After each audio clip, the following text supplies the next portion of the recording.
எங்கள் மாமா my set வச்சுருக்காரு பாவம். அப்போ மை செட்டை ஆப்ரேட்டு ஒரு சின்ன பையன் புது பையன் தண்ணி அடிப்பேன் போல். அவன் போதில் இருந்தோன்னா எங்கள் மாமா சொன்னார், போய் போஸ்ட் மரத்தில் கொக்கியை போட்டு வாடான்னு சொன்னார். வயரை கடித்து திரி கொக்கியை வளைச்சி கொடுத்தாரு. இவன் போய் கொக்கியை போட்டேன். சரி, சப்பலை வரல. ஏன்னு ஏன்னா அவன்கிட்ட போய் கேள்வி, என்ன ஏனன்ற நீந்தாடா கதை சொல்கிற? இல்லை சொல்கிறேன்டா, இருடா சொல்ல வர. காமெடியை காலி பண்ணுறது நீ ஒரு ஆள் தான்டா. டைமை மிஸ் பண்ணது ப்ரோ. சரி ப்ரோ. அவங்கள வந்து என்னென்னத்தையும் ஆட்டுறேன், ஆம்பளி பாறை திருகிறேன். அவன் உருண்டேன், சப்பலை வரல. பாக்ஸை நகட்டுறேன், போய் குழாய் மண்டையை திருகிறேன், முத்தம் கொடுக்குறேன், சப்பலை வரல. சரின்னு இருட்டு நேரம் வேற. எங்கள் மாமா போய் லைட் அடித்து பார்க்குறாரு. அவன் போஸ்ட்டு மர கம்பியில் மேலே லைனில் போடலை முண்டை. பக்கத்து வீட்டுக்காரன் அந்த போஸ்ட் மரத்தில் கொடிக்கயிறு கட்டி வச்சுருந்துருக்கேன், துணி காயப்பட. அதில் போட்டு வந்தால் நோத்தா ஈரலையா சப்பலை வரும் அப்படின்னு நீங்கள்லாம் விளக்க மாதிரி அடித்து கேட்கணும். அப்படியானே அண்ணே சப்ளை கொடுத்துச்சு? சப்பை கொடுத்துச்சா?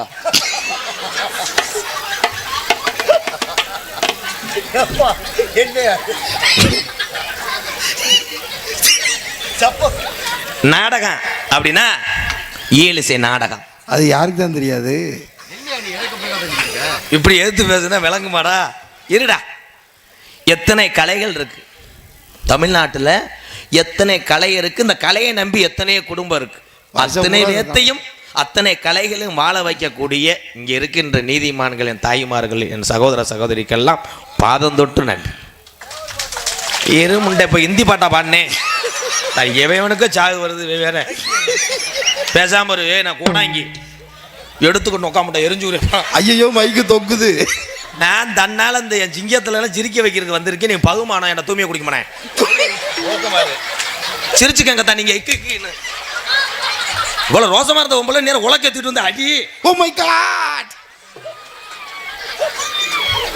சிந்திக்கணும் அண்ணே, சிந்தின. ஏனே நான் எவ்வளவு கருத்து சொல்றேன். ஒரே விஷயம், நீ குடிக்காம திருந்தி தினமும் பசின்னு வர்ற ஒரு ஆளுக்கு நீ உணவு கொடுத்தாலும் அடுத்த வருஷம் உன் காலில் நான் தொட்டுக்க முடியும். நீ தானே கடவுள், நீ திருந்தினே. இதானே பெரிய விஷயம். பசிக்கு மிஞ்சினது எதுவும் கிடையாது. உலகத்திலே ரெண்டே தான் போதும்னு சொல்லுவாங்க. இப்போ ஒரு ஆளை கூப்பிட்டு எங்கள் அண்ணன் உட்காந்து, நீ மைசிட்டு போனரா இவ்வளோ சொல்கிறேன், ஒரு 50 ரூபா தரமாட்டேற என்ன? சரி விடு, எடுத்துக்கிறத வச்சு கொண்டு வராத விடு. எங்கள் அண்ணன் தரேன், கூகுள் பே நம்பரில் தான் தருவியா? உன் படிப்பறிய தருவேன். ஏன்னா சின்ன வயசில் அப்படித்தான் சத்தியம் வாங்குவாங்க. எதில் விட்டேன்? வாயில.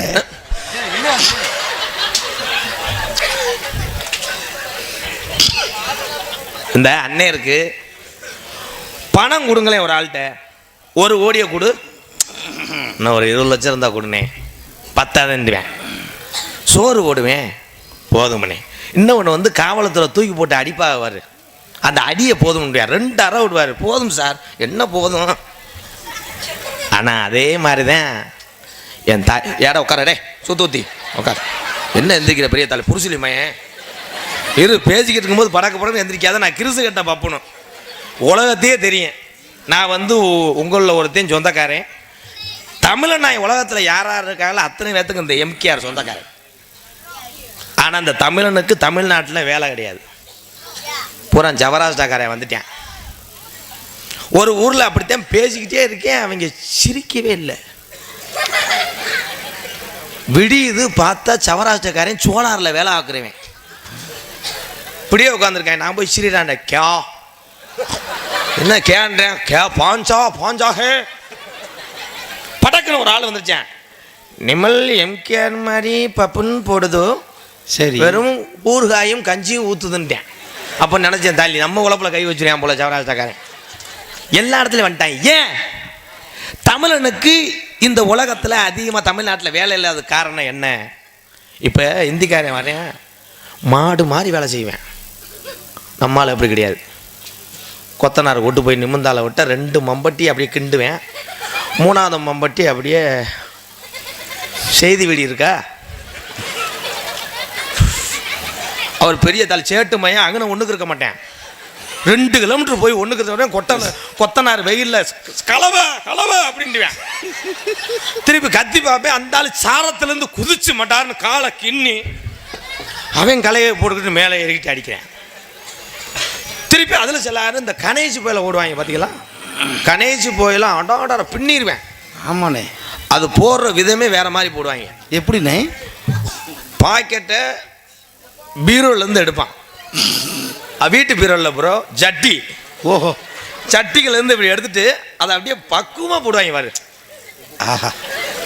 உதறிக்கிட்டே அப்படியே ஆளை பார்த்துக்குவேன்.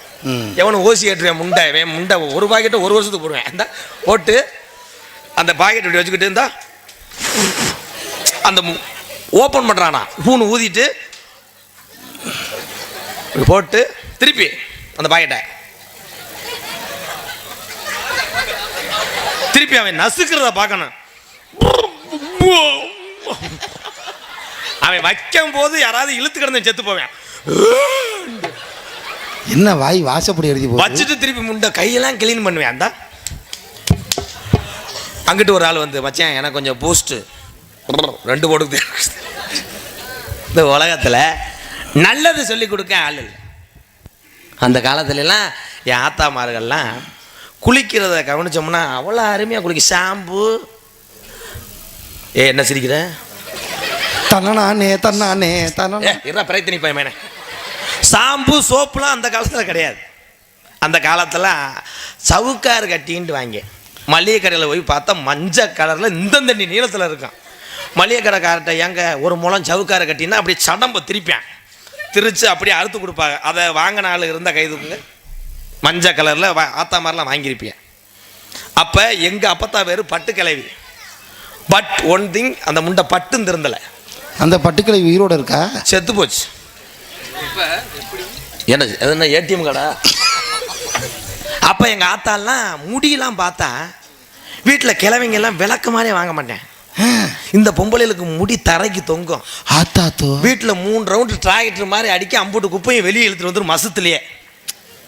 அன்னைக்கு ஒரு பொம்பளை அப்படித்தான் பஸ்ஸில் தொங்கிட்டே வந்துச்சு. ஒரு இலவட்ட பைய கிரிப்பு எதுவும் கிடைக்கலன்னு மசத்தை பிடிச்சி இழுத்தேன். கையோட வந்துச்சு முண்டை டோப்பு மூடி பேக்கோட தாயில் அச்சுட்டு விழுந்து அவன். அப்போ வந்து ஷாம்பு என்னன்னா கம்மா கரம்ப ஆவரம் கொலை. இன்னைக்கு போடுறது பூரா கொலை புரிஞ்ச கொலை. இன்னைக்கு பூரா பியூட்டிஷன். ஆமாண்ணே. ஐப்ரோ நல்லா இருக்க புருவத்தை 450 ரூபா கொடுத்து வெட்டி செம்பரியாட்டு வாள் மாதிரி வச்சிடுறேன். அப்பெல்லாம் செருப்பு இப்படித்தான் இருக்கு. இப்போ செருப்பு பூரா 2 அடி 3 அடி அப்படியே இப்படி இருக்கும். அந்த செருப்பை போட்டுட்டு அன்னைக்கு ஒரு ஒம்பளை பசுக்கு ஓடிச்சு செகதியில மாட்டிக்கிடுச்சு செருப்பு. செல்லத்தாயி குருவமா கடைசியில் பசையும் விட்டுருச்சு செருப்பையும் விட்டுருச்சு செகதியில் விழுந்து. சிந்திக்கணும். புருஷன் பேர அப்போ சொல்ல மாட்டாங்க. அப்போ சொல்ல மாட்டாங்க. வயசானவங்கலாம் வந்து கேட்டால் ஒரு சின்ன பையலை கூப்பிடும். ஏய் உங்கள் ஐயா வேற சொல்லுப்பு, அவர் வேறு முனியாண்டி. அது சொல்லாது. உன் புருஷன் பேர் நீ சொல்லுது. ஆத்தாடி அவர் வேற சொன்னான்னா இவன் நைட்டு சங்கில் ஓட்டு மிதிப்பேன். சொல்ல மாட்டேன். சொல்லாது. முருகன்னு பேர் இருக்கேன் அது சொல்லும் பாரு. இந்த கோயிலுக்கு போனால் பஞ்சாமிரதம் வாங்குவாங்களே அந்த இதில் இருக்க சாமி அது வேறுதேன். முருகனாத்தா ஆமாம் அதுதான் என் வீட்டுக்கார வேறு. இப்போ புருஷன் பேரை ஒரு நாளைக்கு 30 தடவை சொல்கிறேன். அதுலேயும் புருஷன்லாம் இப்போ வந்து எத்துற வர்ற பொம்பளைய பூரா கராத்த கும்பு செலம்பு அம்புட்டியும் கற்றுக்கிட்டு அவன் எதிர்த்து பேச முடியாது. ஏய் பிரித்தி சோறு ஓடு ஒரே எத்து நந்துன்னு சோறு வேணா நான் பிரைத்துட்டு திடுறேன் அப்படின்னு நெஞ்சோட விழுந்து. கணவன் யார் அப்படின்னா பெத்த தாய் தகப்பனுக்கு அப்புறம் உங்களுக்கு தாய் தகப்பனை இருக்கக்கூடிய ஒரே ஜீவன் உங்களை கட்டின புருஷன் தான். தாலி கட்டினா புருஷன் தானடா. நல்ல நகைச்சுவை. பட் இதோட மறந்துடும் உன்னை அரைஞ்சே வருவேன். தாலி அப்பெல்லாம் தாலி கட்டுவாங்க. அது யாருக்கு தான் தெரியாது. இவன் எது பேசுறாட்டா இல்லைங்க. மைக்கு வேற தொங்குதுடா. உட்காருப்பா. நீ போய் ஒன்றுக்கு இருந்து அப்படியே மருகா போயிடும். எலி மாதிரி சொன்னு பேஞ்சிருப்பேன் நடிப்பேன். அப்போ குனிஞ்சதில் நிமிரல. மைக்கு தொங்கிருச்சுனே. ரைட்டு. குனிஞ்சதில் நிமிராமல் தாலி கட்டுவாங்க. ஏய் பூச்சண்டு உனக்கு பார்த்துருக்க மாப்பிள்ள அந்த நிற்கிறேன் பாரு நெடுமரம் மாதிரி அவங்களா. சரி தாலி கட்டும் போது அப்படியே குனிஞ்சல நிமிராமல் தாலி கட்டி குடும்பம் நடத்தினேன். இப்போ அப்படி கிடையாது. இப்போ ஒரு வருஷத்துக்கு முன்னாடி பரிசம் போட்டுறாங்க. சொல்லி தொட முட்டை ஒரு வருஷத்துக்கு முன்னாடி பரிசம் போடும்போது அது எப்படியாவது மதினி கிதினி அத்தை கிட்ட பேசி கீசி அந்த பிள்ளை நம்பரை வாங்கி போடுவேன். வாங்கிட்டு நைட்டு பூரா பேசுறது அடாடாடா கைலியை பொத்திக்கிட்டு சொல்லுடா சாப்பிட்டியாடா சாப்பிட்டியாடான்னு சொன்னால் அந்த பிள்ளை சாப்பிட்டேன்னா முண்டை வைக்கணும், வைக்க மாட்டேன். அடுப்பு விறகா கேஸா பானை ஈயமா பித்தாலையா, ஏன் என்ன எதாக இருந்தால் நீ என்ன ஈயம் பூச்சி கொடுக்க போறியா? விட மாட்டேன். வெறும் ரைஸ் தானா? தொட்டுக்க உங்கத்தா ஈரு என்ன தொட்டுக்க. உடனே அந்த பிள்ளை சொல்லும் நான் துவையல் தான் சாப்பிடுவேன். உடனே இவன் கறி இல்லாமல் சாப்பிட மாட்டேன் நடிப்பேன். நானும் அதே தான்டா. ஆஹா ரொம்ப பேசி அந்த 2 வார்த்தை தான் 300 தடவை பேசி விடிச்சிடும். அதில் சீமக்கருவத்தூரில் சில பேர் உட்காந்து பேசிட்டு அடாடாடாடா. அன்னைக்கு ஒருத்தன் வெளியே இருந்துக்கிட்டே பேசினேன், பின்னாடி ஒருத்தன் அணி உண்டு வச்சிருக்கேன் தெரியல. தீபாவளிக்கு டம்முன்னு வெடிச்ச உடனே தூரில் முண்டை முட்டி வச்சு அங்கங்கே தெரிச்சிருக்குமே. என் செல்லமே என் பப்பி குட்டியே. அதில் சொல்லுவேன் நான் எச்சி உன் மேலே காரி துப்புவேன்னு அந்த பிள்ளை சொல்லும். இவன் சொல்லுவேன் நீ துப்பாத, டெய்லி டம்ளரில் பிடிச்சி நான் அதைத்தான் சோத்துக்கு பிணைஞ்சு தும்பேன். யாரு சீனா அவன்கிட்ட போய் கேள்றா கேவலப்பட்ட பயமேனே. எப்போ கல்யாணத்துக்கு முன்னாடி இவ்வளோ சொல்லுவேன். அப்புறம் சொல்லுவாங்க உன் பாவாடையை நான் தான் துவைப்பேன், துவைச்சு கொடுப்பேன். அது சொல்லுவேன் போங்க அசிங்க 4 பேர் பார்த்தா ஊர் சக்காலத்திய வைவாளுங்க போ, நான் தான் துவைப்பேன் உனக்கு காலெலாம் அமுக்கி விடுவேன். அதே ஆளுக தாலி கட்டிட்டேன். தாலியை கட்டிட்டு முத பைக்கில் போகும்போது கண்டுபிடிச்சி போடலாம். புருஷன் முண்டாட்டி அழகாக நான் கண்டுபிடிச்சி போடுவேன். புதுசாக கல்யாணம் ஆனவங்கள என்னண்டா அவன் ஹேண்ட்பாரில் உட்காந்துருந்து அந்த பிள்ளை வந்து தள்ளி உட்காராது, கட்டி பிடிச்சி அவனை மூச்சு விடாமல் இப்படி இறுக்கி அவன் சொல்லுவேன் ஏய் சுமிதா நெஞ்சு இருக்குது சும்மா இருங்க. அன்னைக்கு அவன் மட்டும் பிரியா மட்டும் அவன் புருஷனோட போனான். அவன் வீட்டுக்கிட்ட போகும்போது 2 ஆர்ன் அடிங்க. அவன் அந்த பிள்ளை வீட்டுக்கு போகும்போது பேங்கான்னு அடிப்பேன். உடனே அந்த பிள்ளை வந்து வெளியே பார்க்கல பார்த்தியா என் புருஷன். இது எப்போ கல்யாணம் பண்ணி 1 வாரத்துக்கு 2 பேரும் தண்ணி பாம்பு நல்லாவு மாதிரி பிணைஞ்சு வைப்பாங்க. ஆமாண்ணே. இதுவே ஒரு மாதம் ஆயிடுச்சுன்னா அவன் டேங்கில் உட்காந்துருப்பேன் புருஷன். சரி அவன் பொண்டாட்டி கடைசி சீட்டில் இப்படி உட்காந்துருக்கான். ஏன்னா 2 பேரும் பாஞ்சிருப்பாங்க. அப்போ வேகத்தடையில் நச்சுன்னு அடிக்கும்போது இந்த பிள்ளை போய் இப்படி சாஞ்சுன்னா புருஷன் திரும்பியான் பாரு நல்லா மாதிரி. ஏய் மேலே படுது பொழந்துருவேன். அது உடனே நானா படுறேன், நான் படலைங்க வேகத்தடை நீங்கள் மடக்குன்னு விட்டா நான் என்ன செய்வேன்? இங்கே ஒரு மறுபடியும் உரசணுன்னு நான் பொழந்து நீங்கள் இறக்கி விடுங்க நான் போகிறேன். திருப்பி இது முடிஞ்சிடும். சரி அதுக்கப்புறம் ஒரு பிள்ளை வந்ததுக்கு அப்புறம் இதே புருஷன் முண்டாட்டி நிலைமையை பார்த்தீங்கன்னா பிள்ளை பிறந்த பிள்ளை டேங்கில் இருக்கும். ஆமாம் புருஷன் சென்ட்ரலில் உட்காந்துருப்பேன். ஆமாம் இவன் பொண்டாட்டி கட்டின பாவத்துக்காக ஆண்டவா 2 அடி உன்னை போட்டு நோண்டவா. இவன் பொண்டாட்டி கட்டின பாவத்துக்காக பைக்கில் எங்கே உட்காந்துருக்க முடியும், இண்டிகேட்டரில் உட்காந்துருக்கு இங்கே. என்ன அதுக்குள்ளே பொண்ணு மாப்பிள்ள அடிச்சுக்கிட்டாங்க என்ன என்ன அது சாங் என்னது இப்போ பெருச்சாலி அடிக்க 70 பேர் வந்த ஒரே ஊரு தான் பெருச்சாலியா. நான் கூட வேற என்ன கண்டகரவ பாம்புன்னு நினைச்சேன். தம்பி உட்காருப்பா. சித்திரம் அடிச்சா கூட 70 பேர் போற ஒரே ஊர் தமிழ்நாடு தாண்டா. பேச மாட்டா. தென்னாட்டு மருந்து இருக்கு தெரியுமா, அது தினமணிந்தால் பிணிவுகளும் விலகுமா. தேவர் தென்னாட்டு மருந்து இருக்கு தெரியுமா, தென்னாட்டு மருந்து இருக்கு தெரியுமா, தென்னாட்டு மருந்து இருக்குது தெரியுமா, அது தினமணிந்தால் பிணிவுகளும் விலகுமா. தேவர் தென்னாட்டு மருந்து இருக்கு தெரியுமா.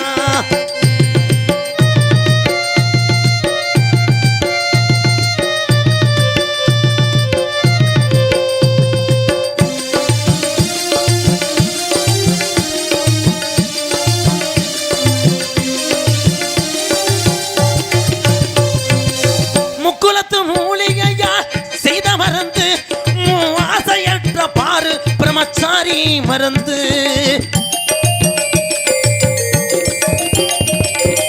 முக்குலத்து மூலிகையா செய்த மருந்து மூமாசையற்ற பாரு பிரம்மச்சாரி மருந்து எக்குலமும் போற்றுகின்ற மரவர் மருந்து எங்க தொட்டிய வெட்டி வணங்குகின்ற நான மருந்து நமக்கு தென்னாட்டு மருந்து இருக்குது தெரியுமா அது தினமணிந்தால் பிணிவுகளும் விலகுமா தேவை தென்னாட்டு மருந்து இருக்கு தெரியுமா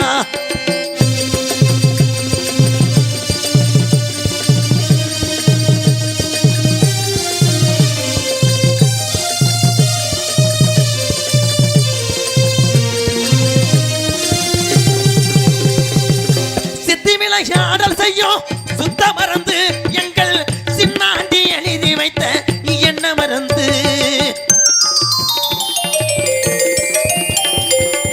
சித்தி விளையாடல் செய்யும் சித்த மருந்து எங்கள் சின்னாண்டி எழுதி வைத்த என்ன மருந்து ஏடு கண்ட பசுப்பனிலே படரும் மருந்து எங்க அப்ப நாடு வணங்குகின்ற நான மருந்து நமக்கு தென்னாட்டு மருந்து இருக்கு தெரியுமா அது தினமணிந்தால் பிணிவுகளும் விலகுமா தேவர் தென்னாட்டு மருந்து இருக்கு தெரியுமா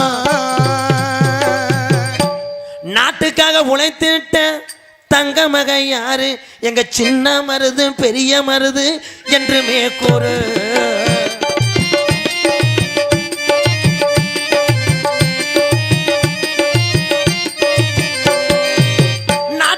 உழைத்திட்ட தங்க மகன் யாரு எங்க சின்ன மருது பெரிய மருது என்றுமே கூறு எக்குலமும் போற்றுகின்ற அகமுடைய யாரு எங்க தொட்டிய வட்டி வணங்குகின்ற சின்ன மருதான் பேரு நாட்டுக்காக உழைத்திட்ட தங்க மகன் யாரு எங்க சின்ன மருது பெரிய மருது என்றுமே கூறு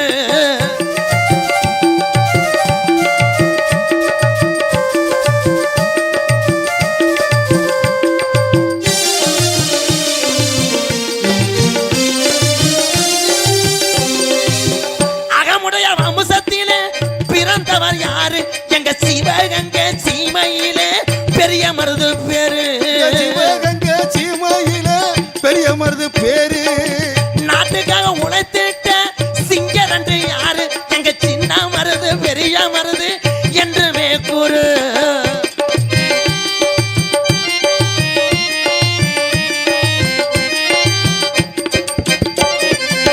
தூக்கு கயிற முத்தமிட்ட சிங்கரண்டு யாரு எங்க சின்ன மருது பெரிய மருது என்றுமே கூறு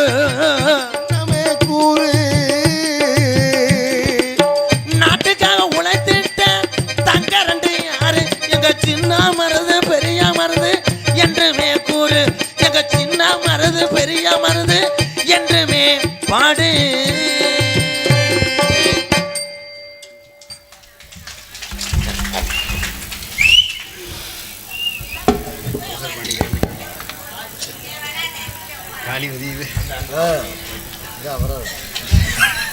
இன்னும் நீ போலையா அப்ப நான் போயிடுறேன் வண்டியை ஸ்டார்ட் பண்ணுங்கடா டிரைவர் கருப்பையா கதவை திறப்பையா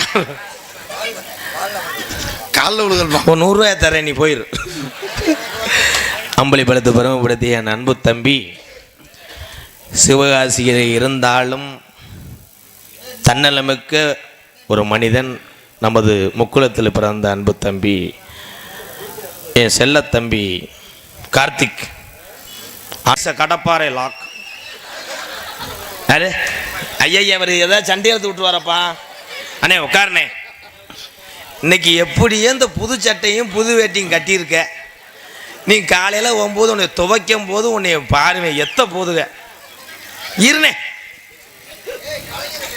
இருப்பா ஏன் இந்த ஊர் தொட்டியை பட்டி நண்பனுக்காக நாட்டில் யாரும் கொடுத்து உதவி செஞ்சாலும் ஒரு சில நண்பன் தான் ஒத்துக்குருவேன் கேட்க மாட்டேன் ஆனால் ஒரு சில நண்பன் கொடுத்த காசாக இருந்தாலும் உதவி செஞ்சது இருந்தாலும் சொல்லி காமிப்பேன் நண்பன். ஆனால் பாஞ்சாலங்குறிச்சியிலே கட்டபொம்மன் சகோதரன் ஊமத்துறை வெள்ளையன் படையெடுத்து வரும்போது நம்மளை காப்பாற்றி ஆக வேண்டும் என்று ஊமத்துறை குதிரையிலே பயணித்தார். எங்கே பயணித்தார்னா, எத்தனை மன்னர்கள் இருந்தாலும் வீரமிக்க மன்னர்கள் நண்பர்கள் அங்கே சென்றால் நம்ம உயிரை காப்பாற்றுவார் என்று சொல்லி சின்ன மருது பெரிய மருது நாடி சென்றார் கட்டபொம்மன் சகோதரன் ஊமத்துறை. அந்த நண்பனுக்காகத்தான் வாழெடுத்தாங்க. அப்படி நண்பனுக்காக உயிர் கொடுத்த இந்த வீரமிகு அகமுடையார் வம்சத்திலே நான் நாடகத்துக்கு வந்தது பெருமிதம் அடைகிறேன். அந்த ஒரு பாடியை மட்டும் எரிச்சிருங்க, எல்லாம் சரியாயிரும்.